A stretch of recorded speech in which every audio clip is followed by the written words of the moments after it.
Hi, and welcome to my community organization reflection throughout my externship with Romney, West Virginia's District 2 Division of Natural Resources.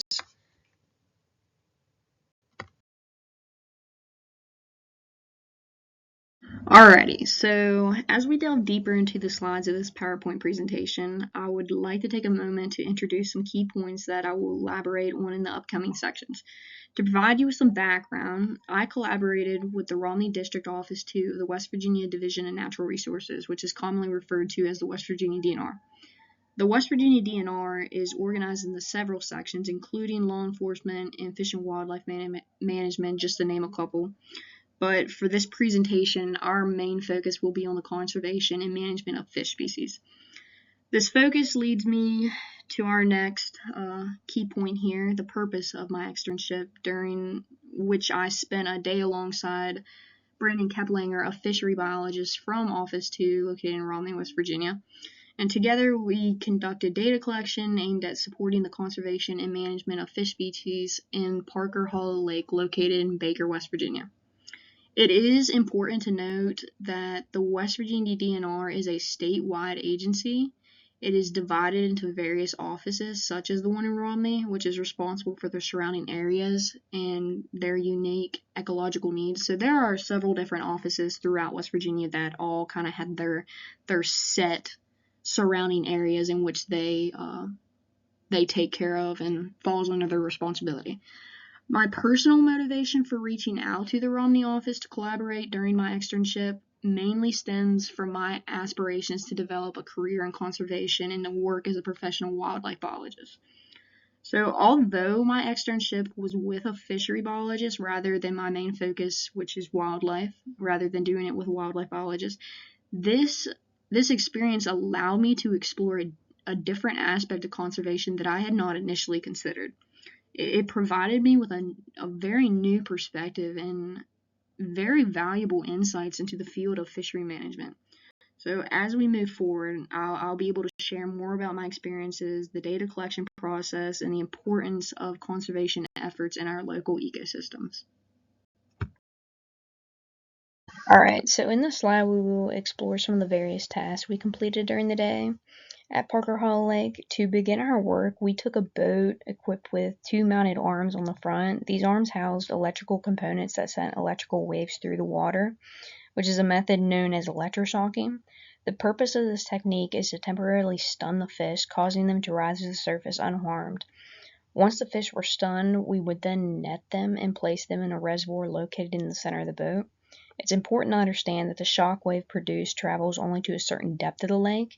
Therefore, while fish within range are stunned, not all fish in the lake will be affected. Although the electrical equipment can be adjusted to reach deeper areas, increasing the voltage beyond a certain threshold could harm the fish or ultimately kill them. This is why it is very crucial to monitor the voltage settings to ensure the safety of the fish. So after successfully capturing a significant amount of fish, we then park the boat and begin the data collection process. We measured each fish and attached tags with specific identification numbers. This tagging process is incredibly essential because it allows anglers to then catch these fish and report them back to the office with the tag numbers and the size of the fish that they did catch. So by comparing these measurements with the initial sizes recorded during electroshocking, the fishery biologist Brandon Keplinger can gather valuable data to input into models that calculate factors such as the growth and the health of the fish population of that lake. So while our primary target species was bluegill, we ended up capturing over 30 plus channel catfish, so as well as one very large bass, which you will see featured in the next slide.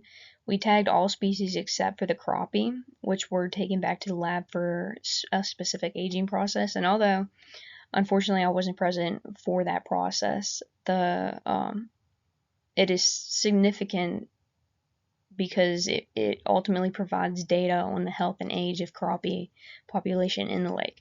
So overall, this hands-on experience gave me a deeper understanding of the methods used in fish conservation and management and the importance of data collection in sustaining healthy fish populations. Alrighty, so in this slide, we will highlight some of the key points from my interview with fishery biologist Brandon Keplinger, who is a dedicated professional with the West Virginia Division of Natural Resources, in which he has spent an impressive 17 years of experience with the West Virginia DNR, while also spending a total of 22 years working in the field. He was able to give me a little bit of insight on his educational journey, which spans 7 years between undergraduate and graduate studies, which allowed him the knowledge necessary for the role that he plays with the West Virginia DNR.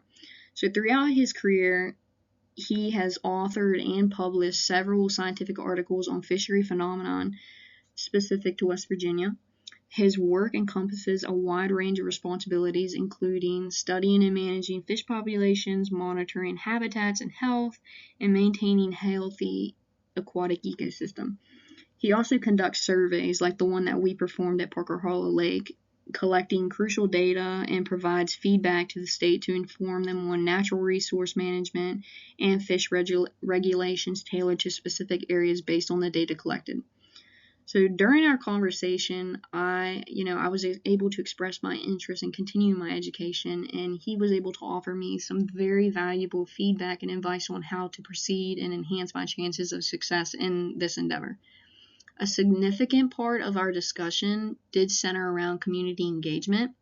He emphasized a lot on the importance of making connections and informing the public about various topics related to this work, which we will be able to talk a little bit more in the next few slides, as I was able to observe him actually make one of these connections with a local angler. His ultimate goal, along with West Virginia DNR's ultimate goal, is to ensure that these natural resources aren't exploited and are preserved for future generations while maintaining the health of aquatic ecosystems. In the upcoming slides, we will be able to delve deeper into the West Virginia DNR's impact on the community and discuss the essential role that the community members play in collaborating with the West Virginia DNR for effective conservation and resource management. One of the biggest things that I was able to take away from Brandon Keplinger is the environment he fosters.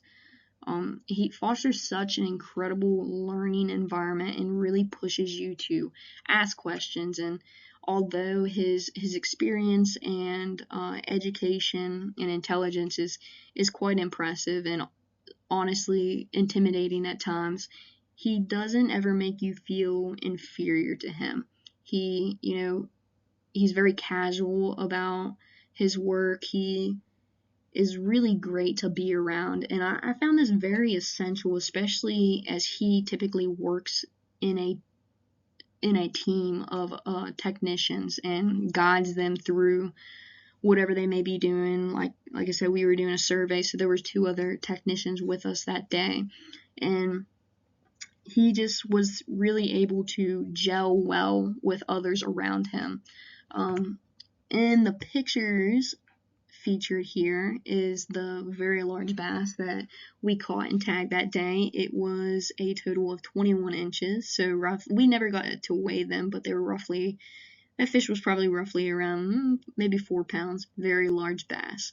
In the left side of the slide is a picture of a crappie. So I mentioned earlier in one of the slides that the crappie captured were then taken back to the lab and put through a aging process. Put a tag in everything. I'm thinking about double tagging, just it's softer. So I think I am. So in this slide, I chose to include a video of fishery biologist Brandon Keplinger actually tagging the very large bass that is featured in the previous slide. As you can see, the fish is laying on a board that actually has a built-in tape measure. This built-in tape measure allows the biologist to effectively measure the fish, as fish can tend to be very slimy.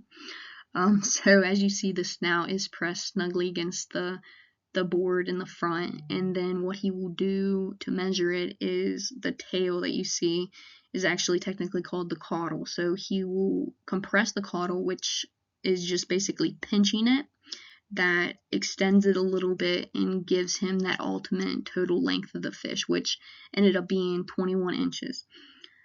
Next, you will see him place 2 different tags, one in the soft and one in the hard dorsal. The reason as to why he does this is to ensure that if one fails, there will still be a tag in the fish with those specific identification numbers. You can also see that he is wearing gloves. So, like I mentioned, fish are very slimy. That is basically a protective coating that helps them be more, it helps with their swimming ability as they navigate through the water. So you want to make sure that if you're touching fish, you either want to wet your hands beforehand or wear gloves, so to make sure that you don't rub off this protective coating that the fish do have on them. So I hope you enjoy this video, as I really wanted to include it, as I thought it would give a visual opportunity to actually view the tagging process that I explained in the tasks slide. In a previous slide, I mentioned that we would be able to further explore the community impact that the West Virginia Division of Natural Resources has, as well as the vital role that the community plays in supporting the agency's efforts. So the West Virginia DNR serves the community by ensuring and sustaining the state's natural resources, which are utilized by both local and non-local residents for generations to come. In return, the community acts as a significant stakeholder, providing essential feedback and collaborating with the West Virginia DNR and its mission to preserve these resources. Every consideration, regulation, and law that the West Virginia DNR works to establish must not only benefit the organisms inhabiting specific ecosystems, but also consider the needs of those who utilize these ecosystems, such as the public. By maintaining a positive relationship with the community and keeping them informed about the agency's efforts, mutual beneficiaries can be established by this. For example, during our time at Parker Hollow Lake, we had the opportunity to engage with a local angler who had spent years fishing in the lake. He was able to share his personal experiences, but also his observations, which provided invaluable insights for us whenever we were conducting our research that day. Mr. Keplinger, this was a really great opportunity to really see him build a strong connection with this gentleman, instilling in him a sense of responsibility for sustaining the lake and its resources. So when we seen this guy, he seemed a little bit agitated that we were on the lake shocking the fish. He wasn't informed yet about our efforts or what exactly we were doing on the lake that day. So we approached this gentleman and was able to talk to him and really get to watch Mr. Keplinger conduct himself in this situation. Was very, very profound and informative, not only for the angler himself, but also for me as somebody who was tagging along and learning, especially professional in this field. Sometimes there can be some backlash from those who aren't necessarily educated on what the efforts are and what the ultimate goal is. So these connections are crucial because they empower individuals within the department statewide to operate with greater accuracy and effectiveness. This ultimately enhances the West Virginia DNR's ability to manage and conserve aquatic ecosystems successfully.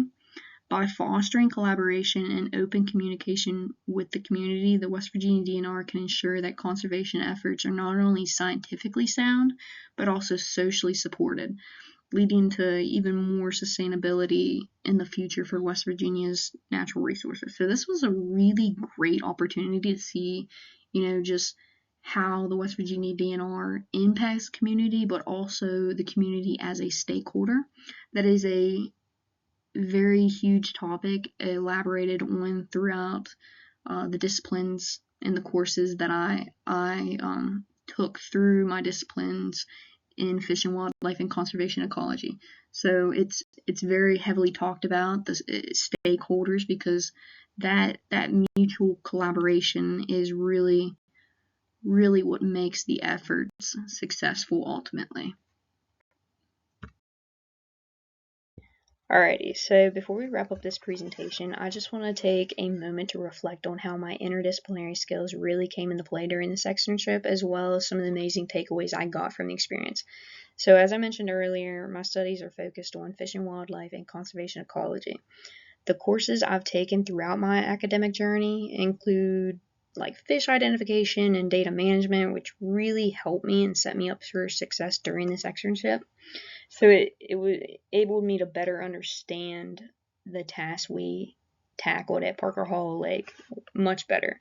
So I felt like I could really dive in and contribute, which was awesome. I could ask questions about things I was curious about, like I mentioned, the voltage range for electroshocking, and receive very detailed answers. So it was a great way to connect what I learned in the classroom to what we were actually doing in the field. Through the externship, the opportunity, I was able to apply my knowledge in a real world setting. So before this, most of my learning was in a classroom or a lab where we touched on concepts but didn't always get into the nitty gritty. So being out there and actually participating was a great way to, the things that I had learned maybe on paper or reading an article or so, or however a method was being conducted, and then actually getting to apply that really kind of solidified that foundation that I initially had. So overall, blending my academic background with hands-on experience really made a difference during my time throughout this externship with the West Virginia DNR. I walked away with not just more knowledge, but also a stronger passion, especially towards the conservation and management of fish. Like I mentioned, my main focus is wildlife. So being able to go out and gain a new perspective and a new curiosity toward another or a different aspect of conservation was a very worthwhile experience. So very excited to, even maybe just apply to jobs that are in fishery management. So this experience kind of really gave me the confidence and the curiosity to not just limit myself to wildlife management and conservation, but to also open my doors to fish as well.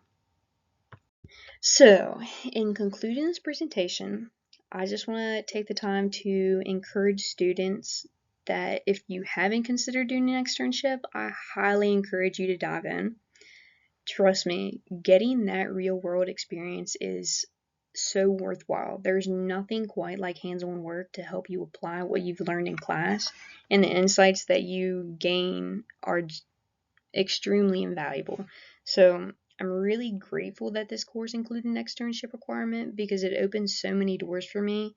And not only did I learn a ton and gain experience, but I also made some really great connections with professionals in the field I aspire to work in and succeed in someday. So it's amazing how combining knowledge and skills from different areas, different disciplines, that can help us tackle real world challenges. Sometimes you do have to be flexible and have the ability to adjust while innovatively, tackling the task at hand and still succeeding. So that's a really important aspect, and I feel that interdisciplinary studies really combines your disciplines and helps you be flexible and adapt and still succeed. So I do want to extend a huge thank you to the West Virginia Division of Natural Resources and Brandon Keplinger for this incredible opportunity, and I am extremely thankful to my professor who has been such a supportive guide throughout this capstone course. Your encouragement and resources have made a world of a difference in my academic journey. So I hope you enjoyed my presentation, and I hope you have an incredible summer. So thank you again, and goodbye.